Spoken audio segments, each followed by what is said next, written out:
ꯑꯍꯥꯟꯕꯃꯛꯇꯗ ꯁꯂꯥꯏ story ꯆꯦꯅꯦꯜꯒꯤ ꯃꯍꯨꯠ ꯁꯤꯟꯖꯗꯨꯅ ꯄꯥꯟꯊꯣꯏ ꯃꯉꯥꯡꯅ ꯃꯌꯥꯝꯕꯨ ꯇꯔꯥꯝꯅ ꯑꯣꯛꯆꯕꯒ ꯂꯣꯏꯅꯅ ꯏꯀꯣꯛꯅꯣꯅ ꯈꯨꯔꯨꯝꯖꯔꯤ꯫ ꯉꯁꯤꯁꯨ ꯃꯍꯧꯁꯥꯒꯨꯝ ꯌꯥꯝꯅ ꯅꯨꯡꯉꯥꯏꯔꯕ ꯐꯨꯡꯒꯥ ꯋꯥꯔꯤ ꯑꯃ ꯄꯨꯗꯨꯅ ꯂꯥꯛꯆꯔꯤ꯫ ꯋꯥꯔꯤ ꯑꯁꯤꯒꯤ ꯃꯃꯤꯡꯅ ꯀꯥꯡꯈꯣꯡ ꯆꯥꯏꯔꯕ ꯌꯨꯝꯕꯥꯜꯗ ꯆꯥꯎꯕ ꯋꯥꯔꯤ ꯑꯁꯤꯕꯨ ꯏꯕꯤꯔꯛꯄꯅ ꯔꯦꯕꯤꯀꯥ ꯏꯂꯥꯡꯕꯝ꯫ ꯍꯧꯖꯤꯛ ꯃꯌꯥꯝꯒꯤ ꯃꯐꯝꯗ ꯋꯥꯔꯤ ꯑꯁꯤ ꯈꯨꯗꯣꯜ ꯇꯝꯖꯔꯤ꯫ ꯃꯌꯥꯝ ꯄꯨꯟꯅ ꯇꯥꯃꯤꯟꯅꯔꯁꯤ꯫ ꯅꯤꯡꯊꯝ ꯊꯥꯒꯤ ꯎꯟꯅ ꯈꯔꯪ ꯇꯥꯕ ꯃꯇꯝꯅꯤ꯫ ꯀꯅꯥ ꯑꯃꯠꯇ ꯃꯄꯥꯜꯗ ꯊꯣꯛꯅꯤꯡꯗꯕ ꯃꯇꯝ ꯑꯣꯏꯔꯤ꯫ ꯃꯣꯝꯕꯤꯗꯨ ꯐꯅꯦꯛꯀ ꯁꯦꯄ꯭ꯔꯩ ꯅꯥꯄ꯭ꯔꯩ ꯁꯦꯠꯂꯒ ꯈꯣꯡꯊꯥꯡꯒ ꯀꯂꯞ ꯊꯥꯡꯗꯨꯅ ꯐꯦꯡ ꯍꯦꯛ ꯆꯣꯡꯕ ꯃꯈꯩ ꯆꯥꯎꯕ ꯍꯣꯏꯒꯤ ꯀꯣꯟꯊꯣꯡꯗ ꯆꯪꯂꯛꯂꯤ꯫ ꯃꯣꯝꯕꯤꯅ ꯆꯥꯎꯕ ꯍꯣꯏꯒꯤ ꯌꯨꯝꯗ ꯁꯨꯝ ꯅꯛꯁꯤꯜꯂꯛꯄꯗ ꯆꯥꯎꯕꯗꯨ ꯌꯥꯝ ꯁꯥꯎꯅ ꯃꯃꯤꯠꯀ ꯑꯔꯩꯕ ꯃꯈꯩ ꯂꯥꯎꯊꯣꯛꯂꯒ ꯃꯉꯣꯟꯗ ꯌꯦꯡꯗꯨꯅ ꯂꯩꯔꯤꯕꯗꯨ ꯍꯦꯛ ꯎꯏ ꯃꯣꯝꯕꯤ꯫ ꯃꯣꯝꯕꯤꯗꯨ ꯈꯨꯗꯤ ꯈꯪꯊꯤ ꯍꯦꯛ ꯊꯤꯖꯤꯜꯂꯤ꯫ ꯆꯥꯎꯕꯒꯤ ꯃꯤꯠꯌꯦꯡ ꯑꯗꯨ ꯎꯕꯗ ꯈꯪꯄ꯭ꯔꯦꯛ ꯍꯦꯛ ꯈꯪꯅ ꯃꯥꯁꯨ ꯂꯥꯎꯔꯤ꯫ ꯍꯣꯏ ꯃꯥ ꯁꯤꯔꯦ! ꯅꯄꯥ ꯌꯥꯏꯕꯤ ꯃꯆꯥꯁꯤꯗꯤ! ꯑꯌꯣ ꯏꯃꯥ! ꯅꯤꯡꯒꯣꯡꯒ ꯂꯣꯏ ꯇꯠꯂꯝꯃꯅꯤ꯫ ꯃꯁꯤꯒꯤ ꯅꯨꯄꯥꯔ ꯅꯨꯄꯤꯔ ꯈꯪꯗꯕꯤ ꯑꯃ ꯂꯩꯔꯝꯗꯅ ꯇꯨꯁꯤꯟꯕꯗ ꯅꯤꯡꯒꯣꯡ ꯂꯣꯏꯅ ꯇꯠꯂꯕꯅꯦꯕ ꯑꯩ꯫ ꯌꯥꯝꯃꯥꯡ ꯄꯥꯏꯊꯣꯛꯍꯧꯗꯕꯁꯤ ꯌꯥꯝ ꯐꯈ꯭ꯔꯦ꯫ ꯁꯤꯒ ꯌꯥꯎꯗ꯭ꯔꯗꯤ ꯑꯩ ꯌꯨꯝꯒ ꯑꯃꯠꯇ ꯄꯥꯟꯕ ꯈꯪꯂꯣꯏꯗꯧꯔꯤꯕꯅꯦꯕ꯫ ꯁꯤꯔꯦ ꯅꯥꯕꯗ! ꯀꯩꯕ? ꯅꯪ ꯍꯧꯖꯤꯛ ꯍꯥꯏꯈꯤꯕꯗꯣ ꯑꯩꯁꯤ ꯀꯅꯥꯅꯦꯕ? ꯁꯠ ꯍꯥꯏꯔꯣ꯫ ꯈꯨꯠꯇꯨꯝꯃꯁꯤꯅꯅꯦ ꯊꯧꯒꯜ ꯇꯧꯔꯛꯇ꯭ꯔꯤꯉꯩꯗ꯫ ꯀꯩꯅꯣꯅꯦ ꯆꯥꯎꯕ, ꯅꯪ ꯁꯥꯎꯅꯨꯀꯣ꯫ ꯑꯩꯗꯣ ꯁꯤꯗ ꯇꯨꯁꯤꯟꯕ ꯑꯗꯨꯗ ꯆꯤꯟꯗ ꯍꯥꯏꯗꯣꯛꯈꯤꯕꯅꯦꯕ꯫ ꯅꯥꯃꯟꯗꯅ ꯑꯩꯁꯨ ꯅꯪꯅ ꯉꯟꯇꯥ ꯂꯥꯛꯑꯣ ꯍꯥꯏꯕꯒꯤ ꯆꯦꯟꯗꯅ ꯂꯥꯛꯂꯤꯕꯅꯦ꯫ ꯌꯥꯝ ꯉꯜꯂꯤꯌꯦ ꯍꯧꯖꯤꯛ꯫ ꯌꯥꯝ ꯉꯜꯂꯝꯂꯅꯤꯀꯣ, ꯉꯜꯂꯝꯂꯅꯤ꯫ ꯁꯛꯇꯥ ꯁꯤꯒ ꯄꯤꯛꯅ ꯄꯤꯛꯂꯤꯕ ꯍꯩꯀ꯭ꯔꯨ ꯃꯔꯨ! ꯅꯁꯛꯅ ꯊꯤꯔꯤꯕ! ꯍꯣꯔꯦꯟ ꯉꯥ ꯌꯦꯟꯕꯗꯗꯤ ꯑꯩꯗꯤ ꯁꯤ ꯑꯣꯏꯅ ꯆꯥꯅꯤꯡꯉꯤ ꯍꯥꯏꯔꯛꯀꯅꯤꯅꯦ꯫ ꯑꯆꯧꯕ ꯉꯥꯛꯇ ꯈꯟꯒꯦ ꯍꯥꯏꯅꯤꯅꯦ꯫ ꯑꯩꯅ ꯈꯔ ꯉꯟꯅ ꯂꯥꯛꯎ꯫ ꯉꯔꯥꯡꯁꯨ ꯈꯣꯏꯗꯨꯝ ꯍꯣꯏꯅ ꯍꯥꯟꯅ ꯉꯥ ꯐꯥꯗꯣꯛꯂꯝꯃꯤ ꯍꯥꯏꯕ ꯅꯠꯇ꯭ꯔꯕ? ꯅꯠꯇ꯭ꯔꯣ? ꯑꯩꯁꯨ ꯉꯟꯇꯥ ꯂꯥꯛꯀꯦ ꯇꯧꯕꯅꯦ꯫ ꯑꯗꯨꯗ ꯑꯩꯈꯣꯏ ꯏꯕꯣꯛꯅ ꯃꯣꯝꯕꯤ ꯋꯥꯃꯩꯗꯨꯗ ꯃꯪꯒ꯭ꯔꯥ ꯂꯧꯔꯝꯃꯨ ꯆꯥꯁꯦ ꯍꯥꯏꯗꯨꯗ ꯑꯩꯁꯨ ꯂꯧꯔꯒ ꯃꯨꯟꯕ ꯉꯥꯏꯔꯕ꯫ ꯅꯊꯤꯕꯣꯡ ꯂꯥꯎꯕꯅꯦꯅ ꯇꯧꯅꯤꯌꯦ꯫ ꯅꯇꯣꯝ ꯆꯥꯔꯒ ꯂꯥꯛꯂꯤ ꯑꯣꯏꯔꯝꯅꯤꯅꯦ꯫ ꯎꯝꯁꯥꯏ ꯁꯥꯏꯗꯅ ꯃꯤꯅ ꯆꯥꯒꯦ ꯍꯥꯏꯔꯛꯂꯅꯦꯅ ꯄꯥꯈꯠꯇꯅ ꯅꯃꯤꯠꯅ ꯑꯔꯩꯒꯩ ꯐꯥꯛꯇꯣꯛꯂꯒ ꯆꯥꯔꯕ ꯅꯠꯇ꯭ꯔꯣ? ꯍꯥꯎꯔꯝꯂꯅꯤꯅꯦ ꯆꯥꯔꯕꯅꯤꯅ꯫ ꯃꯪꯒ꯭ꯔꯥ ꯍꯥꯏꯔꯒ ꯅꯤꯡꯁꯤꯡꯂꯛꯑꯦ꯫ ꯑꯩꯅ ꯅꯪꯒꯤ ꯄꯨꯔꯛꯈꯤꯕꯅꯦ꯫ ꯍꯧꯖꯤꯛ ꯇꯨꯁꯤꯟꯕꯗ ꯅꯥꯃꯟꯈꯤꯗꯅ ꯁ꯭ꯋꯥꯏꯗ ꯇꯥꯈꯤꯕꯅꯦ꯫ ꯑꯝꯇ ꯊꯤꯌꯣ ꯍꯥꯏꯕ꯫ ꯄꯨꯔꯛꯑꯦꯕ? ꯀꯗꯥꯏ ꯂꯩꯈ꯭ꯔꯦ? ꯁꯤꯗ ꯂꯩꯔꯦꯍꯦ꯫ ꯍꯥꯎꯏꯅꯦ ꯃꯪꯒ꯭ꯔꯥꯁꯤꯗꯤ꯫ ꯃꯣꯝꯕꯤ ꯃꯇꯣꯟꯗ ꯃꯨꯔꯨꯝ ꯁꯣꯜꯂꯤ꯫ ꯇꯧꯔꯤꯁꯤ ꯌꯦꯡꯉꯨ ꯃꯁꯤꯒꯤ ꯁꯤꯛꯄꯤ ꯃꯥꯟꯕꯤꯁꯦ꯫ ꯈꯨꯠꯆꯥꯒꯗꯤ ꯄꯨꯔꯥ ꯑꯣꯛꯀ ꯆꯞ ꯍꯦꯛ ꯃꯥꯟꯅꯩ꯫ ꯂꯥꯎ ꯆꯠꯂꯁꯦ꯫ ꯉꯁꯤꯗꯤ ꯊꯥꯡꯒꯣꯜꯁꯨ ꯄꯨꯖꯦ꯫ ꯐꯨꯝ ꯃꯔꯛꯇ ꯉꯥ ꯁꯝꯖꯦ ꯌꯩꯁꯤꯜꯂꯒ ꯂꯩꯕꯁꯤꯡꯗꯣ ꯐꯥꯅꯕ꯫ ꯈꯪꯅꯤ ꯉꯁꯤꯗꯤ ꯃꯍꯥꯄꯥꯄꯤ ꯃꯆꯥ ꯁꯤꯔꯩꯖꯣꯟ ꯈꯣꯏꯗꯣꯡ ꯍꯥꯏꯕ ꯇꯝꯅꯔꯥꯏ ꯃꯥꯟꯕ ꯑꯗꯨꯒ ꯃꯥꯒꯤ ꯈꯣꯡꯅꯦꯝ ꯍꯥꯏꯕ ꯄꯤꯛꯇ꯭ꯔꯨꯗꯣ ꯉꯁꯤꯗꯤ ꯇꯤꯛ ꯇꯧꯒꯦ ꯈꯪꯅꯤꯕ꯫ ꯉꯁꯤꯒ ꯑꯩꯈꯣꯏꯗ ꯀꯔꯂꯦꯛ ꯇꯧꯔꯛꯑꯕ ꯃꯌꯥ ꯀꯨꯟꯊ꯭ꯔꯥꯗꯣ ꯑꯩꯒꯤ ꯑꯃꯨꯛꯀꯤ ꯈꯨꯠꯊꯥꯗ ꯄꯨꯂꯞ ꯄꯥꯏꯊꯣꯛꯍꯟꯒꯦ ꯈꯪꯅꯤꯗꯅ ꯉꯁꯤꯗꯤ꯫ ꯏꯇꯥꯎꯕꯤ ꯃꯗꯨ ꯇꯧꯒꯨꯝꯁꯤꯀꯣ꯫ ꯃꯈꯣꯏꯅ ꯍꯥꯏꯅꯤꯡꯕ ꯍꯥꯏꯁꯅꯨ꯫ ꯑꯩꯈꯣꯏꯗ ꯄꯥꯠꯄꯁꯨ ꯅꯠꯇꯦ ꯄꯨꯝꯕꯁꯨ ꯅꯠꯇꯦ꯫ ꯃꯈꯣꯏꯁꯤꯡꯗꯣ ꯃꯊꯧ ꯆꯥꯕ ꯑꯃꯠꯇ ꯅꯠꯇꯦ꯫ ꯍꯌꯦꯡ ꯇꯨꯡꯗ ꯈꯨꯗꯣꯡ ꯊꯤꯔꯛꯄꯁꯨ ꯌꯥꯏ꯫ ꯃꯈꯣꯏꯗꯤ ꯅꯨꯄꯥꯅꯦ ꯇꯧꯒꯦ ꯇꯉꯝꯕꯅꯦ꯫ ꯅꯪ ꯃꯇꯣꯏꯅꯔꯦ? ꯃꯇꯣꯏꯅꯔꯦ? ꯃꯤ ꯐꯨꯗ꯭ꯔꯤꯉꯩ ꯅꯪ ꯍꯥꯟꯅ ꯈꯣꯡꯕꯥꯜ ꯑꯁꯤ ꯀꯥꯎꯊꯔꯛꯂꯒꯦ꯫ ꯅꯪ ꯌꯥꯝ ꯀꯤꯕ꯭ꯔꯣ? ꯃꯣꯏꯅ ꯅꯨꯄꯥ ꯑꯣꯏꯔ ꯀꯩꯗꯧꯒꯦ?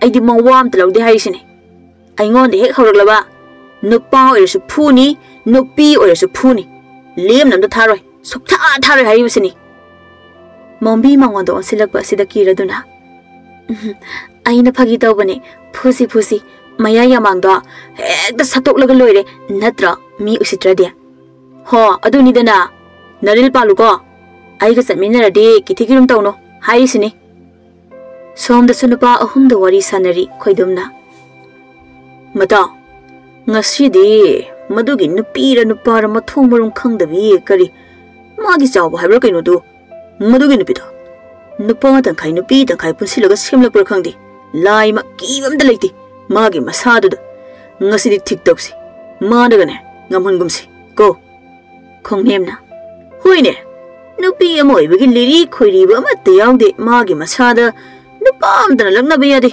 खोंदाना लुद्रिबा खितंग हाइबा याबा नते हे नोइगिदो एंगोंदो सिटिरो हा नम्मा इरनेल उरो कौरा उरो करिबामी काइना खोंदादी हाउखिद्रबा माबु कनाना लौदोइनो हाबा खोइदमना नहालसु थोमबोइदो मंगोंद लग्नरुइ हाइने अदुदा माना नेटपगा कावबगा अरोइबिदो फुथरमे हाइने पुरा नुपी मखल अमनिको मदुगी नुपीदो अमुबना यारे यारे नखोइनिगी वादो अई ngसाइदिगी तागे ang ताबने नुपी माना कंदना कयam कनि हाइगे ngसिदि येंगो अइना करि तौगे हाइदो याम फावबा चावबा ngसिदि अइखोइ इमागी ममोंग नुपी ओहेनके माबु लौबा ngamba नुपा अमता लेरोइ अमुबा इनतना पेट लाउबि माना लंग हेनबा सादना खोंगनेमना मता खरदि चेक्सिलुको मदो लुम्फु याम हाइबनी खंगहौदबिदे हेक्ता थोमजिल्लकनिको खुपु जफु अमा इरुलुदमनिको सरुदा खल्ल खल्लगो ओइना फुरकपनिको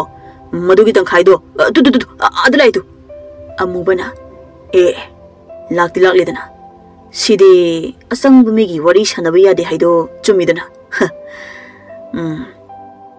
नंग ngसिदि नुंगाइनि इदाव खोइ ngसिदि मसिगी तंखाइसे मतिक थोप लाक्नसिको मोंबीना इताउबिया ngasiso mu leirene salikman basingse tan bu phana chari ne side ngasidi masigi nupa ma thong za da ba humsa lairi bak ta thabi khrage yam chayet khoye na ba phana ba leiramu nungai ni ngasidi khongnem na chawba mombi noi nga fa bala abo ai khoi bu kari na ting pangbiru haige yarani da ta khongnem ai khoi su khut panjai irana ya dum tawjage haijari ba खोंदा सिदे हाउदे है शक्ति लाइमा कफाली है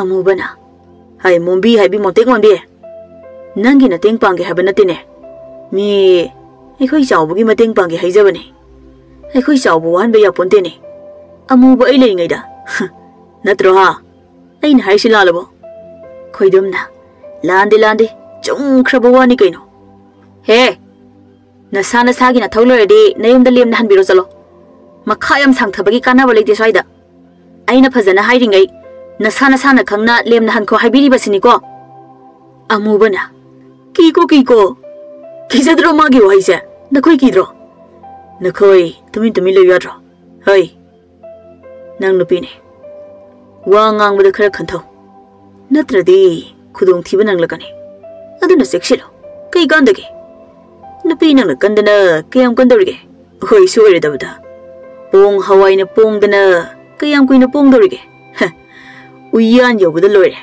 कई हाइगे आइना सरोक्तना एखोइ मागी ममोंग नुपी ओइथोक्तनाबा याम फावब्रा हाइबो मोहम्बीना चैदि फजना निरेसे अहुमसे कुइररोय अकनबा नोंले नुसिल लाक्लनी ओ नोंगाइ बिदेदा अहुमसे चावबना वा nganglakanu haiduna ingit tawi mombi da tumina leikre amubana mombi chaini ba kaidi kaino noi dum saida loisin biram haibro mi usitaba nupi noina nupi oibagi ayingba atapa amata yaude noibu mi phubi yam pambro yam haibra ha yam haibro चावबना कायदगी अंथोक पता अमुबसिमा अखोइदे पांगल सोंजबिने कदाइदगी नोंसागुमलब साफब नोइगा लंबा पानब ngamjabagi इतिक इपागा लेजदेको my कदाइदगी वानो नुपा अहुम the चावबगी वा अदुदा ngaktuna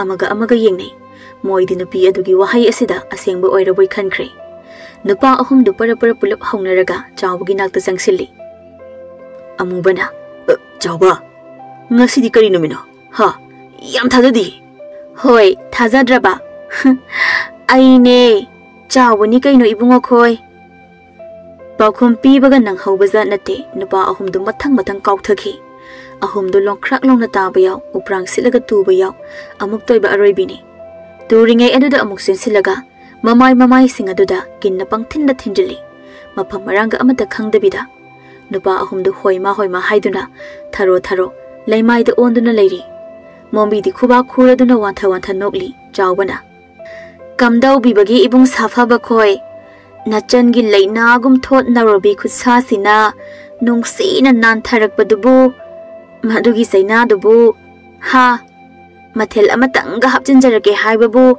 ꯀꯔꯤ ꯈꯟꯕꯤꯔꯤꯕ ꯅꯣꯏ ꯃꯉꯥꯏꯔꯦꯅꯦ ꯍꯥ ꯅꯣꯏ ꯃꯉꯥꯏꯔꯤꯕ ꯀꯜꯂꯤꯁꯦ ꯍꯦ ꯒꯙꯥ ꯁꯥ ꯂꯧꯁꯤꯡꯅ ꯁꯥꯃꯨ ꯐꯥꯕꯅꯤ ꯀꯥꯎꯅꯣ ngasi aina tambiriba takpiba ase napun si supa kawgano kalle ai mangai rabani khanganu ko ngasi haiba namit asidagi matung mana aingonda karal hektara aba nakhoi hom hingre khango matung he horaglaba nathoi manga do lokthue khangjau ko mombina ta amuba lamjel yangba achauba thebaga monja tapsabi thenguga lamjel kanana thoiki haibado Kaubigan ko matungdi. Ay ko'y tawbida matungdi hawbiran ko. Na ko'y soy din na sira ni ba. Chow ba, jalasi. Aldagi henjaluran. Sira di iba ni awapam na soy din na tara ni. Jalasi la o ba. Mombi na chow pa dun namdo na chinglaga puraga chatkri. Kong niyam na. Masibo karamba na pimakal na haiba. Ayoy ma. Saying na masa chik pa na kang mangamdre ni. Ay na nga sana chik silo haijaba ni ba. Kani isargi hawzik dia. Isa iro pop laga tukle ba. Khoidumna ida agi naton si yawi bra amtiyo naton do pankre ngasai naton phulambaga do loina phagre amubana noi ani yam nganging bana sin singdo ai na somda ana ba henjelagle masigi nupi ase matung bana hobu ya banate nupi ne dani khu phu ja phu yam lude makhong makhune na nupa dong hek tawdana nungoi na panbra khangthi ai gi khwangse lengba ngam khidreba ai khoi bi yum da chapang ngam khigadra ba tawri ba siboida Nupa ahom madu furam bagi China na leng bangamda patyada ta duna lenari ayuki matam ni tombi laibi momon yam sauna asobu khoigi sumang da leplaga hekta lakthari asoba sana nakhoi buta bro mapandam tu thoro wa haina si ta bro asoba asobu sana mapanda mina kaurapa asida hatu atu tawduna mapanda tholi achobana Itai makoi, indon koi kari leibirage. Aigida lakbi babu, hekta haibiyo kari tanasige. Laibina, hai asauba indol haige bungo. Sumdau bani, nangi na sa nupi asibu karamba makhalgi nupi no haiba. Mana phuda banupa amata leksilaktre lekai asida. Na khoi di na sa nupi asin tawriba mayam asi, na khoi ni yadu na thadurak libro. Ha? Indol ai, wakhan tatre. Wadu mayak singbiyo haijari. Momona. Wa haibu sini nakhoigi na sa nupi aduna pa chatkhiba nupa masa ahum yam tamthi na phuraga thamlam libani hauzik makhoi ahum do hagoi kangkhat pangam dana phamung da taraga leire ne masi kamdau si haiba tombina ibungo nasa se ka ma hele nakhoi na warak pangam la roi hairabadi ai khoi laklingai da warak lamge nasa nupi do kokthorau hauzuma kokthorau thuna sanana ise indon mayam asawdo amukta phathabiyo haijari nanaw nupa nasa asigi ma yengbiduna aikhoi sumagi haktak asida mimang thokle tawri basi aikhoi isa sing sokli bado aikhoi na phadri phawba la yengjarage isa na ps na soiba ngaktani haijari asawbana itaima indol asawdo amukta phathabiyo isa haibasi chapmane nungsiba mama mapa aikhoi di isa gi damak Aikhoi na tawba ngamdaba amata leite hainaribani naza nupi asi aikhoi na matomtani haiduna khara ke thok mok thokduna yokhra male masi aikhoi gi soiba oiramle aduna asawa pumba phatharaga naza asi aikhoi amukta warak watem jage haijari matung amuk hana tawduna ba momona asauba sana nakhoi gi ma yenglabani handaki matang ase matung amuk hana tawrak labadi aikhoi phatte haiba yaroi ko aikhoi di haihori basini ko laibina san ngaurabadi sanbu thiba hui ngauragana huibu thiba haibado kawganu ko nasado nupini aduna nupi ama oibagi chanalon sa takpiyu ko nongmadi soidana migi yumda chatkini aduna migi yum thugairu danaba phare aikhoi chalasi ise asuk yamna ikai banang ba sibu hai mama nasan bidu ko thoro magi haktak asidai ikai phiru khumba haide oire nahak mama ne nasan pi asigi sajali chadasi semda u hai basi nahak ya de ni mama nang makhoi babong ai su phana yamna hai tak pa ya basu tak libani hat ka da bata mangai re Mana da hapti. Ukrong ahoba da ising haizin bagane. Chap mane. Kari amata kanaba lekti. Taning de ko. Taning de haribasini. Nasan pi ko thuru haribasini. Hoi hoi. Haibe ma. Nang ta bro. Mapa nang da thora ula. Lak tribra nang bo. Kari yung tawragi ma. Ayong ka rulibasina. Hai. Ipa gi be ma. Nang bu kai doge. Wakan khajik ta di tawni nang bo. Kari gino nang na migi masa singa du phuri ba du bo. Adu sunu pa masa ngakta. Nang sinu pi ni haibase kawra bro. Ha. Aina hana khanaba horba nate. Moina hana horokpane. Namit khudingi moina mombi aikhoini lakpaga karal tarisa. Chayol ama pura pharabane. Aina mado adom yengbiraga lereklabane. Aikhoina halle matik moina sumsumi usitaba henjelakpagi warak pirambane. Madugi lamsi sidobo mayamdo. Sakta singduga marina yaujadriba. Aduga khatnabaga su haurine. Marai bakto yam pharabane. Hingna thambiramlido. Machatki hairabadi hatpiramjido. Marai bak sabre ingbre yengjaw hayo. Mama nen tawri singduna makhoi makhoi gi masa singduna mingonda kari akaiba tawri haidi hangdene. Masa soklagana ha magi sawba haiduna akadai le kauthara u kaina. Sakta singdo haw nok man bi singdo. Aina mawam te lawdi haisini. Lawdi baidi. Imai pe ma. Masi. Nang sinupini ni hey. Adu su leisabi pharak labi. Nang na yumda leirabadi kanana su nangwanda khatnabado haurakadro. Nakhoina nupa sadana nong he nganbaga koichat chatlibasi kadaidano haibane. Aina nangwanda nga leite pharusu haibro. Nupi masa amoibagi ing tapa lemjaba amata yaudi. Nangi maongse tawnu haiba natro imana nangbo. Nangbu kadomda thoktoribano haiba imagi bema nangbo. Hoya jare palem ima. Mamanglomda thoktrabadi maninglomda thokadro. Korino khongdi chabeng. Ayam taningdeko. Nupi angangi thabak chak thongba kaina. Ayam tilai khumbi sui ko mado. Mado engonda supan balagano haribasini. Aidi yum paloi. Sida dum leini haribasini. Kayara hana haiki dawrige. Ai jale. Noi adum ngang na horoko. Kom dawni sidi. Hai bema. Nangbu ihe chat khrin tawribase. Masibu kadam thoklaga doinon tawribasibo. Migi masa ningon ga muk chilaktana ne ko. Ai wakan ga loina pumam he mamne da tawribase ai. Wakan ga loina mangleba. Makhoi papunga. Madubu mapa amagi waraklibani ne. Nasa ase kina ba tawde. Soiraga na mama engonda jongsin da nangang baduna dine yaroi. Nasa manghan baje makhoi papung siyawi haibase yabire ko. Yabira bro. Hai. Isa nupi asina hairamba asida kari lange. Haujiki nupa maza singsi onthok na ngausinaba ngakta oire.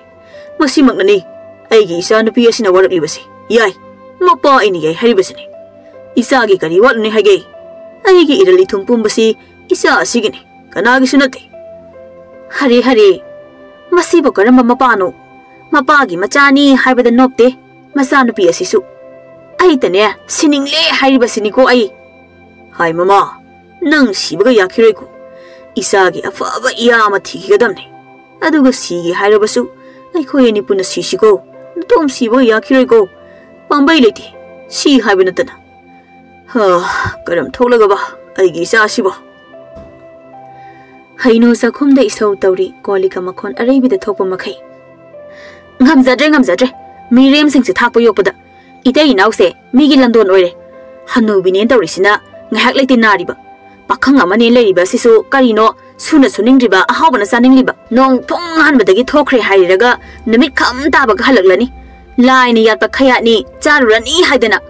Masa na chariba thibong singase laina mathakdagi makhoigi saruk bob thadarakpase mangai tawriba. Makhoi asida layeng yeidana sikrabadine.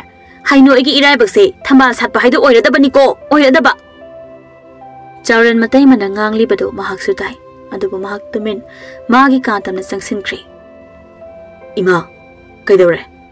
Nasano ngai trouble hilum lisibo. Kambina. Ima gi atomba. Nang halaklabra. Ngasidi ima se isa se onthok nungai khidre. Maning da maroi ising sairambani. Isa se khirum. Kok asisu chik pana loire. Isa na nungai tabane. Natai ma sina isau lang bane. Khangre tawri base. Aikhoi dei mase. Khardi hanmalabane. नोंमता माना मवमनी हाइदना याहौ ngannna hoduna imungi thaba mata tawthi माना युमसिदा हेक लापदगी ngasi फाव इमाना लोइने इमुंगी कुमनम पुदुना लाक्लिबने अदुगा चिन अमा पाली हाइबगी मतागुम पंगांग दंगांग बसे कया यानिंगदे को इमाइदे अदुना इमाना खरा हायो तासौदा आइसु नंग तासौसे कय हारकनी इमाना हाइबा अदुबु वहाई अमा फाव खुमदे ngang de tumin adumak laisinki nangi tasaw matam amagi nayambadu oidre hauzikti natayma asigi khakta oikraba male mahaki nupi asina oida padaba mayam amatam sinba asina asumba asengba ni khanduna laikre mama masagi mari mahak kaukre adubu hekta yabrima aidi madu kaya yaningde imung asigi changba ngase thumchena imana puduna lakli ngasi ngarang tane makhoina puba aduga ima isagi chaba panduna ngangbase nasa yam pende haribasene hauji isau langliba sisu chak thongan bagi orumgani madugi natrabadi karigi oiruni nahal makhai ima na ngamda thonglaga pijabani ngasidi ima isa ngamdrabani chak thongba ngamloi dawre aduna isau langlibani adubu atomba nahakti nataimada karisu hairunuko nataimana nganglibado khumba yade isa pakhangni aduna megi mangda phajade ko aina khwaidagi ngaklibase aikhoi ta sawasine itaimada wahai ama phawba haibu ngamde ngasaidagi imungda tumina leibasine ayam pende ima yam pende imagi atomba isagi pukning wakhal ima loina khangi nahangna kari khalli hainingli haibado yum ama linglabadi pendaba yaningdaba haibase adumak leiragadabani aikhoi tagi nate mi khuding makini ko leirak ama saisak ama haiduni aduna sakse nahakna khara thongluro ngasidi ima isaga ngamdabaga natai magi isause ima onthokna nungai khidre hoima phare ima gi ensangdo amga hoima phare ima gi di ensang saba nungai re aduna champur oina jarsi koima hoi hoi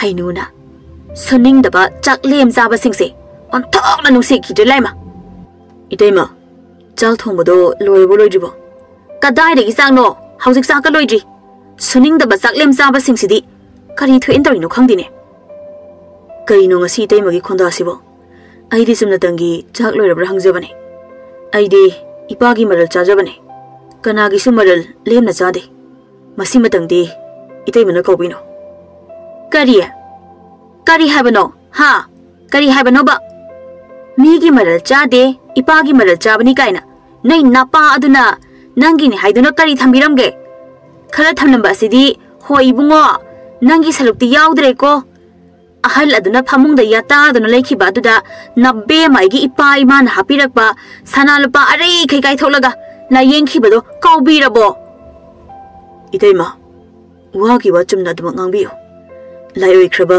ipabu panbadi nangumigi natik nate aduna thaugalon kairkadaba wadi yamna ngangbigano he angang mingamba nang ai phuge hairo ha se phuro ne se mamit asina khana ga yengjaba sai nang khangidana nang ho moi da so nang adu kai daurige ai ha taure na khoina daunu pa mingamba sina ai bu ha taure chauthoi do mahaki nupi khonjel ta bada chakum da khangpai he paisel ei nuksit kumna kaidoge ha nang na kapisna kaidoge ba ai ne iyamasi da ai basu ngam le re hari basini ta khoina daunu pa sina matai mani hai bagi wa leite makhong pa ga sina igon da kaulakli bani ne ai na magi phana ba wa khaji gai ru bagi ai gon da kauri ba ai yom da hojing mak thillo ai hengsa yak tamba baraga sida lei bangam loye ai itaima aduk chin thei ba karigino ai na kadai itaima da phuge isilina khana na basin biga no itaima hayanga tumi leyo ai nga sai de gi ta ge ona ta bani nagun khanga ba jani ko nang na puk phatta ba miru ba ngang leiram lai thabuk ti manam ba suni khangde phamja charga leirabani na hui angau ba sadana au ba mi da jongsin dana chiklene thakha naidaba masa sadana ngasidagi nang aigi na oidrabani suningdaba chaklem chaba taso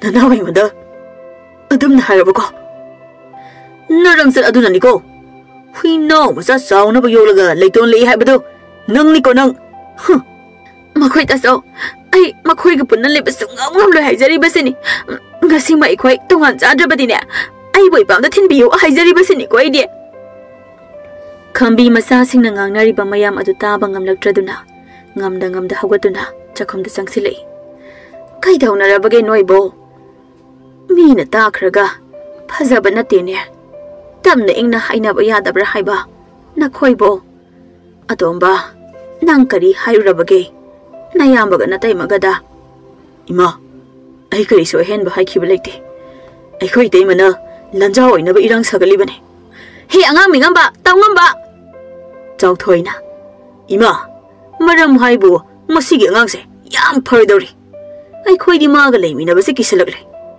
ai naga yumda leitrabadi matai mase soidina hatkadori aduna ngasidagi ai khoi tongan zarne na khoi se mayamgi mathi makum puba ai sungamdre oh na khoi tongan charage ba phare na khoi gi apamba to tawro ima yare Adudi, Lady Bapose, Tankai Nerasi.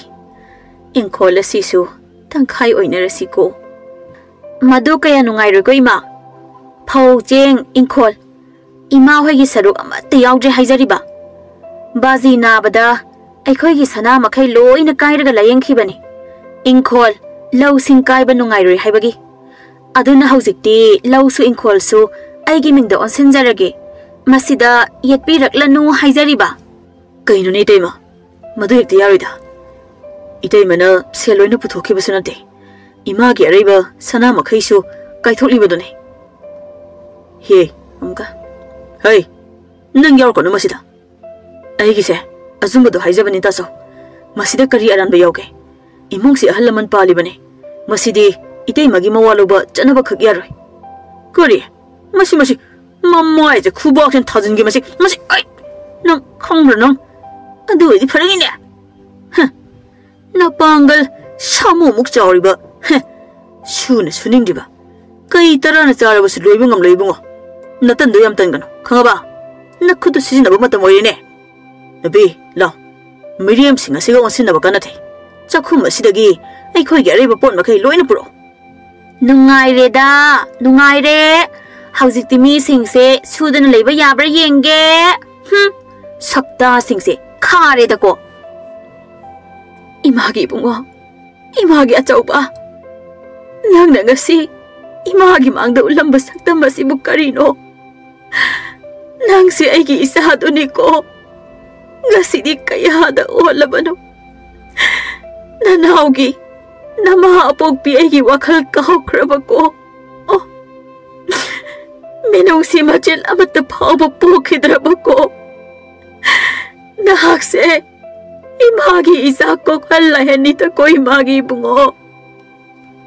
Ima, kari ikap libano.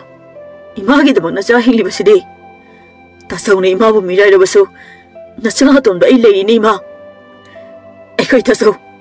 Napiya sigin na rin ko sino ko sinto na pasangkri. Nantok pa kangamliray. Ima, Nasado anaba soidina hinjilagani. Pamungda pothabiro. Naja ariba karase. Thongna batorake. Hauzik pukarino. Nangda tawdori basibo. Imagi atomba. Ima. Ichagit amakkan bada. Wada bangamdre niya imase. Hina sukan bigano ima. Nasado wana bane. Kari sulu na kanpam thokte.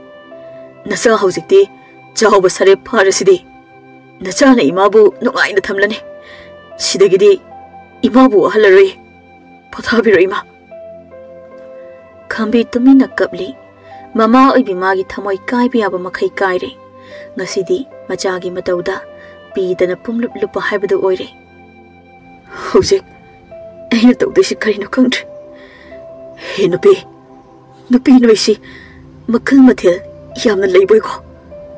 ꯑꯗꯨꯒ ꯋꯥꯍꯩꯗꯗꯤ ꯂꯩꯅꯥꯒꯨꯝꯅ ꯊꯣꯠꯅꯋꯤ ꯀꯥꯏꯅ ꯀꯗꯥꯏꯗ ꯊꯣꯠꯅꯧꯔꯤꯕꯅꯣ ꯅꯨꯡꯗꯒꯤꯁꯨ ꯍꯦꯟꯅ ꯀꯟꯕꯤꯁꯨ ꯂꯩꯔꯝꯂꯤ ꯑꯩꯈꯣꯏ ꯏꯇꯩꯃꯒꯨꯝꯕꯤ ꯅꯨꯄꯤ ꯃꯈꯜ ꯑꯁꯤꯒꯨꯝꯕ ꯑꯣꯏꯔꯕꯗꯤ ꯑꯩ ꯃꯄꯣꯛ ꯈꯨꯗꯤꯡ ꯅꯨꯄꯤꯒ ꯑꯃꯠꯇ ꯊꯤꯖꯔꯣꯏ ꯑꯩ ꯅꯨꯄꯤ ꯀꯧꯕ ꯅꯈꯣꯏꯁꯦ ꯈꯤꯔꯦ ꯍꯥꯏꯁꯤꯅꯦ ꯑꯗꯨꯅ ꯑꯩ ꯌꯨꯝꯒ ꯄꯥꯟꯖꯔꯔꯣꯏꯀꯣ ꯅꯨꯄꯤ ꯍꯥꯏꯕ ꯃꯈꯣꯏꯁꯦ ꯑꯩ ꯏꯀꯤꯗ ꯀꯤꯔꯦ ꯆꯥꯎꯕꯅ ꯃꯣꯝꯕꯤ ꯍꯣꯔꯦꯟꯗꯤ ꯏꯇꯣꯟ ꯈꯝꯇꯣꯟꯒꯤꯅꯦ ꯌꯦꯟꯕ ꯐꯖꯕ ꯑꯃ ꯂꯩꯕꯗꯣ ꯍꯨꯔꯥꯜꯂꯒ ꯆꯥꯊꯣꯛꯁꯤꯔꯥ ꯍꯥ ꯆꯥꯁꯤꯔꯥ ꯍꯥꯏꯕ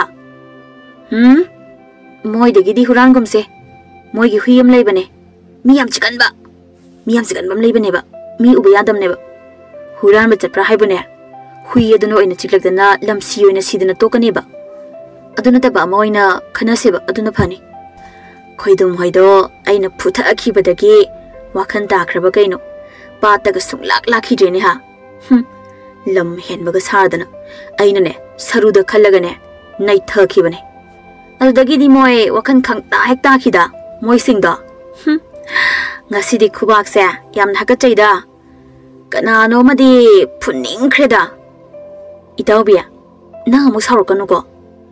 Nang na nupam tauba yadi, pangpuda phuraga taliba. Aikoi se, yum panba kamata khangdo mandre. Yum dana aikoi mana na yum panba khanglaroi haidana chaibada amuk tabi loiraba naisi. Hey, na room da kaukhala ura. Ha, nang nupa yam pambraba.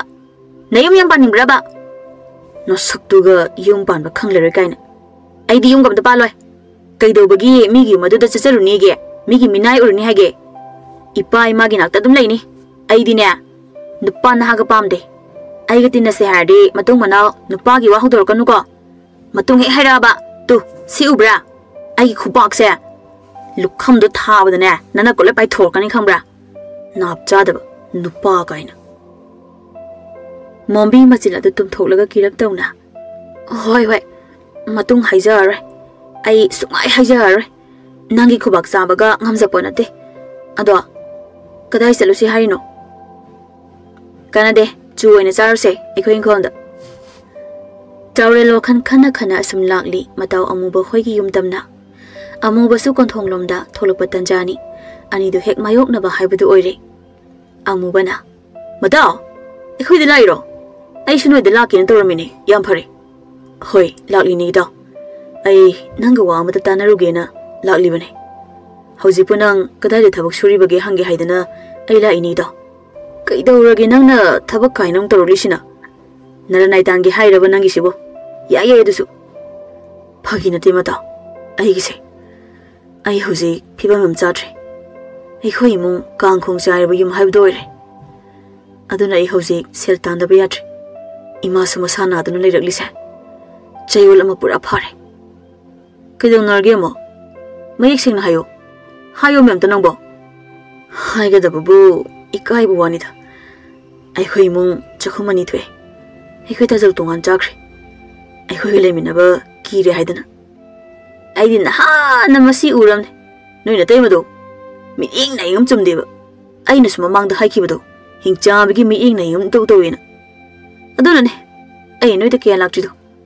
Ado noi di sing phau marang kai dene imaga na khoini chabadi lempa na kunani kaino adubu lerabadi aina wari basa waram loida phau makhai makhoina loina oikre aikhoi gi saruk amata piraktre lanthom su loina supai paisin kre aikhoi gi naiba saruk amata yawramtre aduna ne aina thabak suda ba yadri haibase ta saudi ke ta haidra haija pani laima luihe nupi magun se haifet kalida ekhoi da saudo mora haibadu sengkhre pura wa amata ngang khidre magi nupi gi misang da lekhre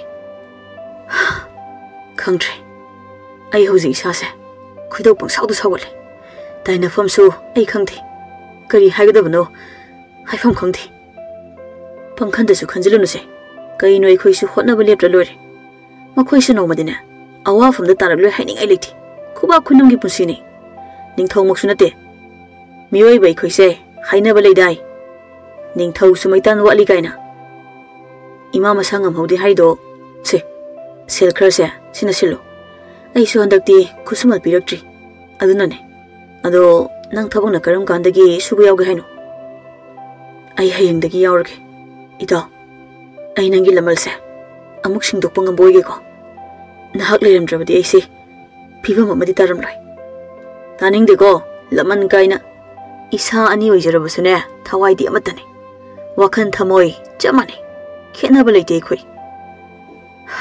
इदा मथंग मपो हाइबदु लेरमलबदिने इमा अमतगी इसिले इना ओइन पोमिनसिको इदा असी हाइरगा अनिदो चेना कोनसिनै नुपा अनिदुना लाक्लिबा लंबी असिदा चावबगा मोंबीगसु लाक्ली चावबा मसिंदा अरोइबी सौनी लांगलिबा अखोइसिबु मखोइगी मिनाइरबा मसिगी हनुबसे याम फरैदौरी करी माना हौजि हाइरपदो करीबा नुपी अमा ओइबगी लिरि खोइरिबा याद्रा नमा नपागी मतेंग पांगीदि हाइदे नुपी नोइना लंबी लमजा कोइ चतन लेइदु वरक्तबी मसा सिंगसे काइना मोइ मथौ कै लेगेबा थबक सुनिंगे सुनी सुनिंजे तोकनी मोइना हाय पागा सरकलदना मतुंग अमुके हायराबा लेतुमनने मैया खरा पालिदो लोइना थुदेके खंगनेबा मदुइ हंदो कना कनानो लंबी से फल्ला चलिसिना हे कना कनानो लंबी द फल्ला चलिदो नोय अनि दंग चतबदा लंबी से मी चफंग अब्दा लेट्रेने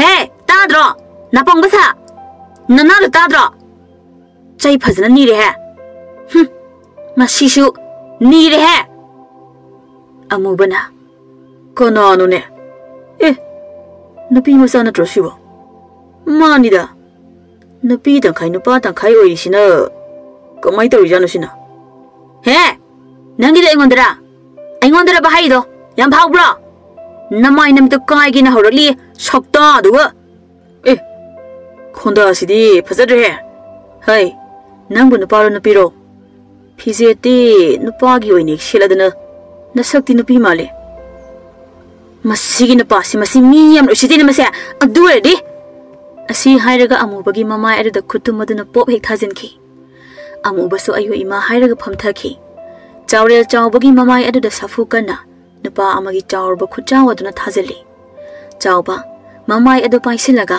तुमिना लेख्रि मोम्बी ममित मनागा चप युंगदुना तुमिना लेबली चावरेना सोप्रो मता हे नंग आवब्रो हा नकोकदु चाकप्रबा कदाइदगिनो ना मसा अंगाव फैसिबु लंबी लमजाव थादरकलिबा ममा मपादुबु करम मिता ओइजानो मेगी वखल चेनदबा नोइदिने आदा लमलकत लेयो खंब्रा क्वांगना वहोंगी मतु फना थेसिलबसु वहोंग खक ओइबा यागदबा नते नुपी ओइना पोगलबदि नुपी ओइबि अमगी फिजे सेलो खंब्रा मतुंग असिगुम थबकसे अमु हना तौराबा नंग हादोय खंग सक्सिगा चलो चलो नसक्तु येंगे इबुंग खोय अखोय सोइख्रि मतुंग तौजारय अखोय चचरे असि हाइरगा चावबु चिंगदुना पुरगा चटख्रि हाथु हाथु तौदुना अमुबना मता हौजिकी नंगी खुबाक्तो मखोन फजे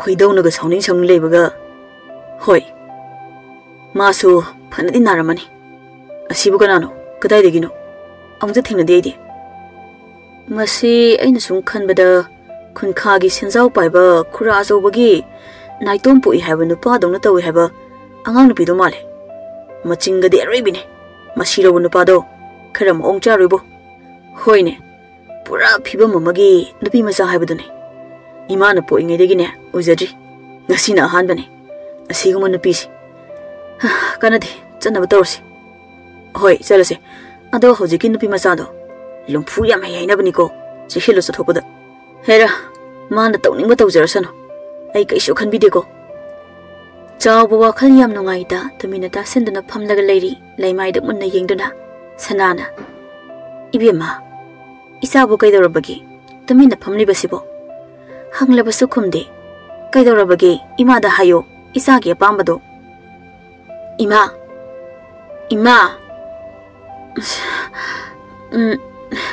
aido phanik set pakhar tambigera ai su phanik set pahininge masagi thajada bawahi asida masada sangtrik yenglaga ingangakna ha isabu phanik set pahininge haiba aibu mangla taibanglane taibang nida kaino Namisibu nongsuptagi thoraklabrane. Aigise mangdi nateko. Ho mang nate taibang ni taibang. Mina phanik se pahiningi tambiyo harbubu mamit managa japhu moig langkhei. Kai noi khoi masibo. Ngawra khangde. Ai sin nupi natro. Aduna phanek oina setlage haba. Aisu phanek setpo oina pamlaklaba hojik matam se. Karigi tambidani isana wakhan taraklaba sidabo. Mikup asine imana wana ngaijarakpa. Aigi isana soi haibro. Imagine phanek masu phajaba mayam amale. Isagi damak imana leibiba. Laula. Saksa thoklaga imana ne loina hainaba takbi tambigani isabu. Asumna matam khara haukre chauba. Mama na yumbal kaya takbi tambiri. Haujikti mahaksu napi ama oibagi sajatli chatalakle. Ahing kaya amasu phaurakli ningol oibi magi thamoila kanungdasu. Mabu phuramba sakhangdaba lamlanba mabu. Latkre nuzagi thamoila yumda kana khanghanda uhanda. Taurena. Mata. Kanagi thabakno phawhanjinbagi mahiri haidubo. Nangna nongma khubangna thakiba nupa sabido adugi. Ha. Moida. Onthokpani ngasidi. Nang nupi masado amu kiraba haise. Kibagi wanate. Horel amu makhoigi halsingi mamangda nangna engoda phurakpa natragaina lanjau thokadrana pakhatbagi wani. Madu engangdo mathung kya chadabaduda. Hoi, adusu khanaba yaine. Madu engang adugi machingdu kainomni ko mado. Chattabadi yaroi phare. Thopom lakjarasani. Chatnaba tawrasi. Laigi nongdam yenglasi. Hoi, maduna pharne. Chalasi thengkri.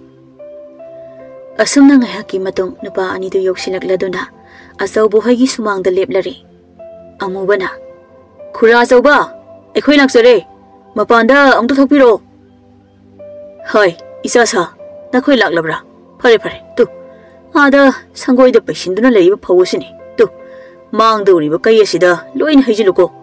Ngasi loiba ngamdrabasu hayeng som lakadabani ko. Hoi khura, ekhoi laksage yani. Adudi ekhoi thabak hawjarage khura. Hawro hawro.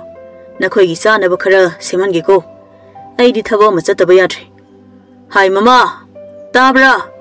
Ibe mado thabak suriba makhoi ani asigi. Asa atha khara sembiyo hayu ko. Tare tare makhoi babong. Ekhoi da thabak suba lakliba asibu. Aingonda phurapa nupadu mankreda. Mani ne. As aidi kamai tongni toiside. As masigi nupase kaidongdi tawbani. Haujik phau magi khubagi chaina khulairiba. Khangni bana nangonda namdana leisingiba. Nupa nangna yagera yarira nangna aingonda phukibagi. Masakti yam phase. Masigi nupase. Ando chahidi ekhoi babunga manaramani. Masi pakhang oijarasu pakhang sari haido oiraba mineba. Haibema. Kaidawre natomta murum soliba dubo. Asa athak singdo loirabadi pibiroko. Imana na mohoidagi ngam amukta laurkhige ko. Ahoi ma loire piyurage. Tandi onthok matang khida tawrise. Chawba ningol ka da sensinduna mangda uriba sakhe mingsil mangda leplaga. Nozagi ningdu yeina thadokliba chinghi manam churaba samlangdu. Tung amuk yeng mang amuk yengduna nokfet tawduna. Asa athak sing adu puduna nupa ani aduna leiriba aduda lakli. Ibung acha athak khara se jabiyo sida leijare.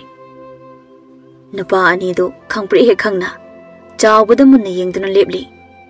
Awon banuza oibi magi phazaraba masaktuda ani do maya kaduna yengli yam thajada. Nupa ani do gi patawda ikairaduna chawba parap chenkre amubana. Hoi ma, kari kupazano side. Masibu nahalwaigi nupa sabi durane siba. Mane, masi nupa sabi dune. Magi sinbal meyada thungkiba samruda adumak thungli. Ningthirabi magi maithong asida. Nangdi sambru bawek munna yengboire. Huran bana kokta napi pakle haibado. Oh yari changkre namitu somda mukta yengbiro. Natu phajabina puthorapa thibong se. Habiro thibong jao. Itaw nang sidiba onthok pangakta. Yam honglamba sida sum angakpang phawba. ꯑꯗꯨꯗ ꯌꯦꯡꯉꯝꯕꯅꯤꯗ ꯍꯣꯏꯗ ꯈꯪꯖꯔꯦ ꯌꯥꯖꯔꯦ ꯅꯨꯄꯤ ꯈꯤꯔꯦ ꯍꯥꯏꯕ ꯅꯨꯄꯥ ꯑꯃ ꯑꯙꯥ ꯃꯣꯔꯥ ꯑꯣꯜꯂꯛꯄ ꯀꯥꯏꯁꯦ ꯀꯨꯏꯍꯧꯕꯖꯥ ꯅꯠꯇꯦꯀꯣ ꯂꯩꯕꯥꯛ ꯃꯆꯥ ꯁꯥ ꯍꯣ ꯋꯥꯈꯜꯅ ꯊꯥ ꯀꯥꯈꯤꯅꯨꯀꯣ ꯏꯔꯣꯏ ꯂꯩꯗ꯭ꯔꯤꯉꯩ ꯍꯧꯗꯣꯡ ꯍꯥꯠꯀꯨꯝꯁꯤꯀꯣ ꯂꯨꯅꯤ ꯉꯥꯅꯤ ꯈꯪꯗ꯭ꯔꯤꯉꯩ ꯋꯥꯈꯟꯗꯤ ꯐꯔꯦꯅꯦ ꯍꯣ ꯂꯨꯗ ꯉꯥ ꯆꯪꯉꯛꯑꯅꯤ ꯀꯨꯏꯔꯔꯣꯏ ꯉꯥꯎꯕ꯭ꯔꯥ ꯍꯥꯏꯃꯤ ꯃꯤ ꯌꯦꯡꯕꯕꯨ ꯆꯥꯗ ꯈꯨꯌꯦꯡꯕ ꯑꯁꯤꯕꯨ ꯑꯩ ꯑꯁꯤꯕꯨ ꯀꯔꯤ ꯑꯣꯏꯅ ꯎꯔꯖꯥꯅꯣ ꯍꯥꯏꯕ ꯃꯁꯤꯒꯤ ꯄꯥꯈꯪꯉꯔꯤꯕ ꯑꯁꯤꯒꯤ ꯃꯃꯤꯠ ꯑꯁꯤꯗ ꯑꯩꯕꯨ ꯀꯗꯥꯏꯗ ꯁꯣꯏꯔꯖꯥꯅꯣ ꯑꯩꯁꯤꯕꯣ ꯁꯣꯏꯗꯦꯗ ꯀꯔꯤꯁꯣ ꯍꯩꯅꯨꯅ ꯅꯨꯡꯉꯥꯏꯔꯦ ꯍꯧꯖꯤꯛꯇꯤ ꯅꯨꯡꯉꯥꯏꯕ ꯍꯥꯏꯕꯗꯣ ꯃꯁꯤꯕꯨ ꯀꯧꯏ ꯑꯩꯉꯣꯟꯗ ꯌꯦꯠꯄꯤꯅꯕ ꯀꯅꯥꯁꯨ ꯂꯩꯇ꯭ꯔꯦ 이닝 이카 땀나 네 다보 분시 마릴 하이도 하우직티 팡자레 짜닝레 짜 tum닝레 tum 농아이레 아무까 해나 뺀바 하이라가디 마이사난다바 맘마 마사니 아시나 와나 렌바시니 아이나 뺄리바세 호 레까이 아이코이나 아속 하우나 싸리바 시금 짜다바 짜라 헬라가 렌바 미수 야오람가니다 사랭기 ngarel kasina hauriba ꯆꯥꯛ ꯑꯁꯥꯕ ꯑꯁꯤꯒ ꯆꯥꯕꯒꯤ ꯃꯍꯥꯎ ꯑꯁꯤꯗꯤ ꯂꯩꯇ꯭ꯔꯦꯀꯣ ꯂꯩꯇꯦ ꯀꯌꯥꯗ ꯃꯊꯣꯡ ꯍꯨꯛꯇ꯭ꯔꯤꯕ ꯃꯧꯅꯣꯅꯦ ꯅꯪꯁꯦ ꯑꯩꯅꯗꯤ ꯅꯍꯥꯛꯄꯨ ꯏꯕꯣꯛ ꯊꯣꯒꯤ ꯏꯆꯥ ꯅꯤꯡꯉꯣꯜꯒꯨꯝ ꯈꯟꯗꯨꯅ ꯅꯈꯨꯠꯇ ꯍꯥꯝꯂꯒ ꯄꯤꯖꯔꯛꯄꯅꯦ ꯑꯗꯨꯒ ꯃꯅꯨꯡ ꯂꯦꯜꯂꯕ ꯃꯇꯝ ꯑꯁꯤꯗꯅ ꯑꯩꯈꯣꯏꯕꯨ ꯀꯥꯎꯊꯣꯛꯄ ꯅꯈꯣꯏꯁꯨ ꯃꯤꯑꯣꯏꯕꯅꯤ ꯈꯨꯕꯥꯛ ꯈꯨꯅꯝꯒꯤ ꯄꯨꯟꯁꯤꯅꯤ ꯈꯨꯗꯤ ꯑꯃꯨꯛ ꯊꯤꯕꯗ ꯄꯨꯝꯅꯃꯛ ꯃꯥꯡꯈꯤꯅꯤ ꯍꯥꯏꯕꯁꯦ ꯀꯥꯎꯔꯕꯣꯏ ꯍꯦꯃꯤ ꯑꯣꯏꯕ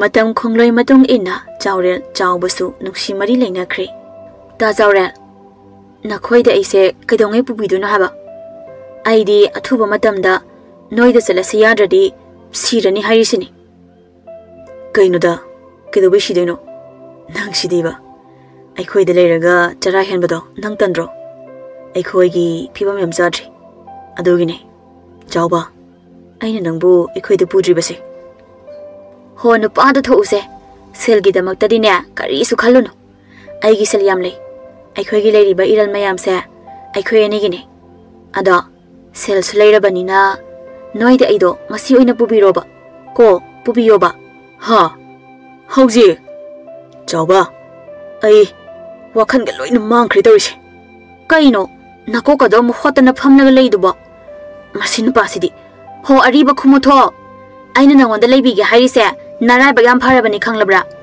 ꯍꯔꯥꯎꯒꯤꯗꯤ ꯍꯥꯏꯗꯤꯅꯦ ꯑꯩꯅ ꯁꯥꯎꯔꯛꯇꯅ ꯑꯇꯣꯞꯄ ꯅꯨꯄꯥ ꯑꯃꯗ ꯀꯣꯛ ꯆꯦꯟꯊꯣꯛꯈ꯭ꯔꯗꯤ ꯅꯪ ꯀꯐꯧꯅꯤꯗꯣ ꯀꯔꯤ ꯍꯥꯏꯕꯅꯣ ꯑꯇꯣꯞꯄ ꯅꯨꯄꯥꯗ ꯆꯦꯟꯈꯤ ꯀꯥꯏꯅ ꯑꯩ ꯅꯠꯇꯕ ꯑꯇꯣꯞꯄ ꯅꯨꯄꯥꯒꯁꯨ ꯀꯣꯏꯔꯝꯂꯤꯕ ꯋꯥ ꯑꯣꯏꯔꯦ ꯑꯗꯨꯗꯤ ꯂꯥ ꯍꯧꯖꯤꯛꯃꯛ ꯑꯩꯈꯣꯏꯗ ꯄꯨꯔꯅꯤ ꯑꯩꯒꯤ ꯃꯥꯡ ꯊꯥꯔꯣ ꯆꯠꯂꯁꯦ ꯃꯥꯡ ꯊꯥꯔꯣ ꯑꯁꯦꯡꯕꯩꯔꯣ ꯑꯗꯨꯅꯤꯗꯅ ꯆꯠꯂꯁꯤ ꯂꯥꯛꯑꯣ ꯑꯁꯨꯝꯅ ꯑꯅꯤꯗꯨ ꯅꯨꯡꯁꯤ ꯄꯟꯊꯨꯡ ꯑꯣꯏꯈ꯭ꯔꯦ ꯑꯍꯟ ꯃꯁꯦꯜꯁꯨ ꯌꯥꯅꯔꯗꯨꯅ ꯂꯨꯍꯣꯡꯕꯁꯨ ꯂꯣꯏꯈ꯭ꯔꯦ ꯆꯥꯎꯕ ꯌꯨꯝ ꯑꯃꯒꯤ ꯌꯨꯝꯕꯨꯔꯦꯝꯕꯤ ꯍꯥꯏꯕꯗꯨ ꯑꯣꯏꯈ꯭ꯔꯦ ꯉꯁꯤꯗꯤ ꯑꯩꯁꯦ ꯀꯌꯥꯗ ꯅꯨꯡꯉꯥꯏꯅ ꯂꯩꯖꯕ ꯐꯪꯂꯕꯅꯣ ꯑꯩꯒꯤ ꯏꯃꯧ ꯑꯇꯣꯝꯕꯤꯁꯦ ꯃꯍꯥꯛꯀꯤ ꯃꯄꯥꯟꯗꯒꯤ ꯏꯃꯨꯡ ꯑꯁꯦ ꯅꯨꯡꯉꯥꯏ ꯌꯥꯏꯐꯕ ꯄꯨꯟꯁꯤ ꯃꯔꯦꯜ ꯑꯃꯗ ꯍꯤꯡꯕ ꯍꯥꯏꯕꯗꯨ ꯑꯣꯏꯔꯦꯀꯣ ꯑꯩꯒꯤ ꯏꯃꯧꯁꯦ ꯃꯁꯛꯅ ꯐꯖꯔꯤꯕ ꯁꯥꯖꯠ ꯂꯤꯆꯠꯅ ꯐꯖꯔꯤꯕ ꯑꯋꯥꯠꯄ ꯑꯃꯠꯇ ꯂꯩꯇꯦ ꯑꯩꯒꯤ ꯏꯃꯧ ꯑꯁꯤꯗ ꯏꯃꯥ ꯀꯩꯗꯧꯔꯕꯒꯦ ꯇꯨꯃꯤꯟꯅ ꯃꯨꯔꯨꯝ ꯁꯣꯟꯕꯤꯔꯝꯂꯤꯕ ꯑꯁꯤꯕꯣ ꯀꯔꯤ ꯅꯨꯡꯉꯥꯏꯇꯕ ꯂꯩꯕꯤꯔꯕꯒꯦ ꯏꯃꯥ 이베마 이마께서 농아이다바 레이테다 이마오기 나팔다기 이몽가세 이음 오이나 판바 ngamjabasida 이니엠나 하라우만다나 이도마sum 솔람바니다 셀 사나루파 하이바시디 तालगा फंगबा ngaktanide ima maruoiribadi hinglingei asida nungsi sanana leiminaba aduni maruoiribase haina khanjaye namodi hainuna thabak chatlamdai kholamdai asida mangol masi asida sembrang tongbadona pareng ngasidi aise mahaiga mata leroiba saksing se uni khanbada mapan gase thokadaba tanjare da koidie yumgase hongnginglabani kaino ne bema nangi wahai adubo leitonda saru pande matagum naraidu pangkhata khatkanu ko asoiba yam lakani kariya he hanubi pupadabiya nang dongna ise phataboina urabo nachat singduna ne ngangliba hariba mayam se khangbire ko he raise Aisu taage yauna tabani. Kari wangang sangangno. Aduk laibak masa tadaba. Ai khoi ni sida kari akai batau khrabage. Wangang bada khantharaga ngangbiyo. Oza pharabani na mahai roisu phare ne. Phare basidi. He. Ngarang tu yum asida laklaga engkon da pokta ka su pibiri bani ne. Inem sadana. Ngakha nang nasu. Ai se hainu ni hainu. Ai gi thakta kana amata na wangang lang pa yari khangaba. Masi gi na pisi. Ai gi thaina gi masing arang bidula adi kaya mathong sa raise. Mi phu da bayam koira bani. Mi phu bagi sinpham se na hauna na amu hawrakani go. Khambi mamaugi magun khara khangje machanapa na haiki bagi matung inna aduna mamau nupi bu themjinjari. Ibema law masi ho asina ba hauna di.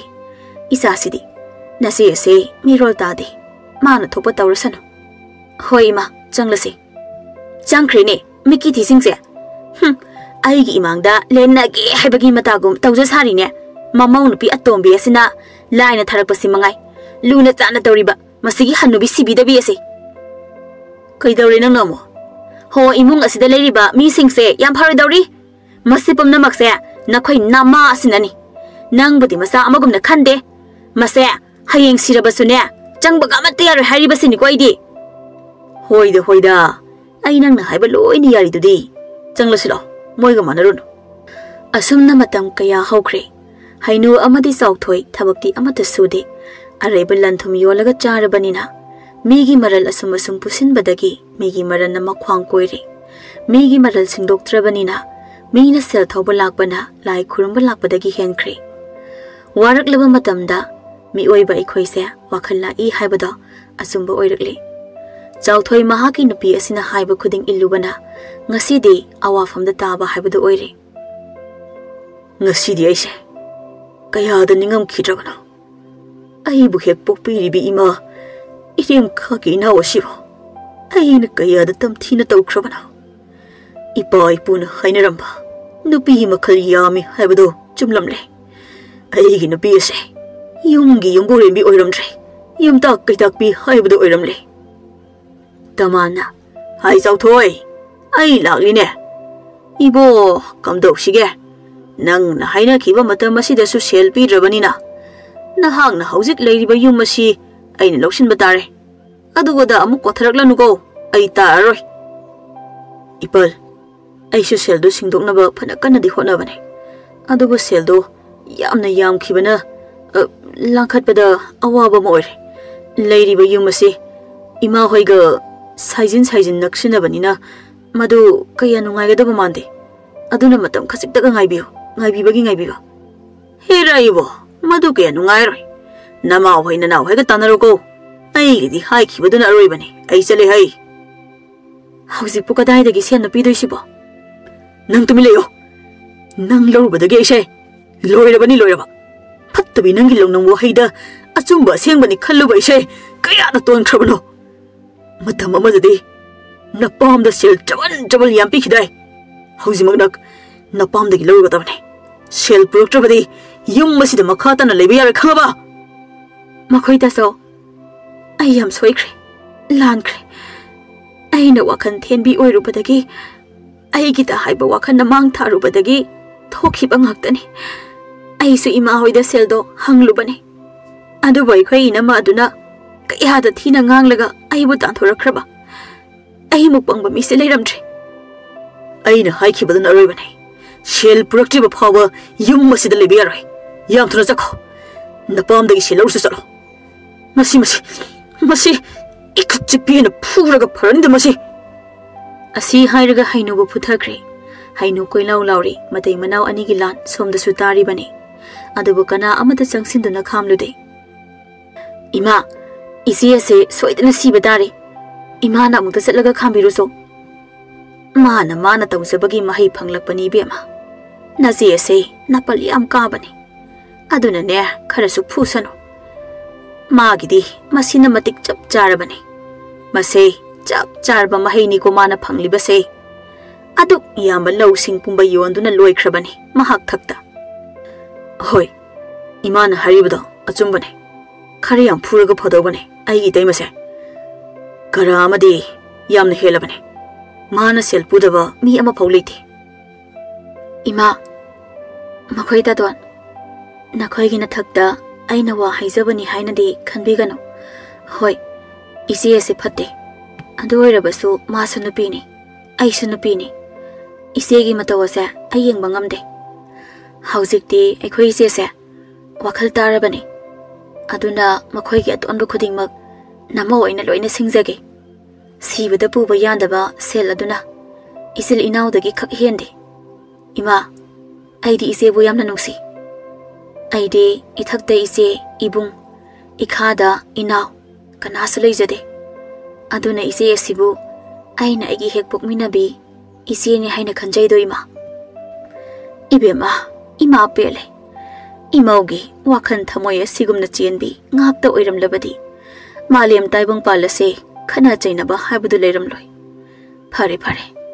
ima makhoi gi nakta chalukhige ko makhoi ta so ai lan khreba ai bu phobi ga no kai dauge ai si batare makhoi ta so chiro nang da sija kho adu phattabi nang lemi nagadaba gi sarak pude itom ta leijarage chiro hai basni nang hai na khoina tawri basibu karino migi mamang da ikai dabra haiba achauba kaina nang tawri base napi da akal aring singba na di yaroi ko matam leiringai da na wakhan tadraga haujik phuraga kaidongni ima namau yam lan jakre ima gi mafam da namau gi ngak bi pham thok tra bai ral mayam se ima na muk ta ngak bi ro ima yare hugalo ngasi di ima wa khara haigi koi bema nupi haiba ikhoise yamna luba posagamani nupi amana yumbalon yaudravadi yum ado kangkhong saiba yumbal haibado